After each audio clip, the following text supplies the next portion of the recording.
నేను కడపలో గెలవకపోవడానికి కారణం టైం అనే నేను అనుకుంటున్నాను. బికాస్ నేను కడపలో తిరిగింది కేవలం 14 రోజులు మాత్రమే. 14 రోజులు క్యాంపెయిన్ చేశాము. మిగతా టైం స్టేట్ వైడ్ క్యాంపెయిన్ చేశాము. మేము 14 రోజులు ఎంత కష్టపడినా కూడా we were not able to cover most of the geographical area. చాలా మటుకు రూరల్ ప్రాంతాలలో కనీసం రాజశేఖర్ రెడ్డి బిడ్డ పోటీ చేస్తుంది అన్న విషయం కూడా చాలా మందికి తెలియలేదు. మేము పోటీ చేసింది కూడా ఎలాగైనా సరే మళ్ళీ హంతకులు హత్య చేపించిన వాళ్ళు చట్టసభలకు వెళ్ళకూడదు అని ఉద్దేశంతో మాత్రమే పోటీ చేయడం జరిగింది.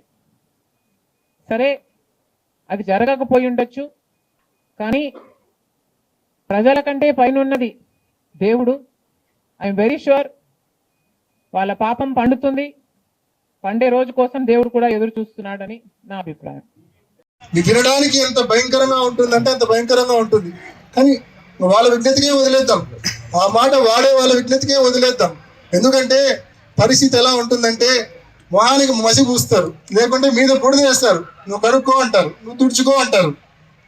నువ్వు తుడుచుకుంటూ పోతే తిడుతూనే ఉంటారు. నీ విజ్ఞతకే వదిలేస్తున్నా, మాట్లాడే వాళ్ళ విజ్ఞతకే నేను వదిలేస్తా ఉన్నా. ఎక్కువ దీని గురించి డిస్కషన్ కూడా అవసరం లేదు. మాట్లాడే వాళ్ళు ఎంత కావాలంటే అంత మాట్లాడుకోండి, నాకు ఏ అభ్యంతరం లేదు. కానీ మనిషి అన్నాక కొంచెము విజ్ఞత విచక్షణ అనేది కొంచెమైనా ఉండాలని చెప్పి నేను కోరుకుంటా. మనిషి అన్నాక మనిషి పుట్టుకే అయితే కన్నా తప్పకుండా కొంచెమైనా విజ్ఞత విచక్షణ ఉండాలా, కొంచెమైనా ఇంకిత జ్ఞానం ఉండాలా. ఏదేమైనా మీ విజ్ఞతగా నేను వదిలేస్తా ఉన్నా అని చెప్పి తెలియజేస్తూ, నిజంగా ఈ కార్యక్రమం బద్వేల్లో ఈ ప్రచార కార్యక్రమం విజయవంతం చేసిన ప్రతి కార్యకర్త వినడానికి ఎంత భయంకరంగా ఉంటుందంటే అంత భయంకరంగా ఉంటుంది. కానీ వాళ్ళ విజ్ఞతకే వదిలేద్దాం, ఆ మాట వాడే వాళ్ళ విజ్ఞతకే వదిలేద్దాం. ఎందుకంటే పరిస్థితి ఎలా ఉంటుందంటే మొహానికి మసి పూస్తారు, లేకుంటే మీద పొడి వేస్తారు. నువ్వు కడుక్కో అంటారు, నువ్వు తుడుచుకో అంటారు. నువ్వు తుడుచుకుంటూ పోతే తిడుతూనే ఉంటారు. నీ విజ్ఞతకే వదిలేస్తున్నా, మాట్లాడే వాళ్ళ విజ్ఞతకే నేను వదిలేస్తా ఉన్నా.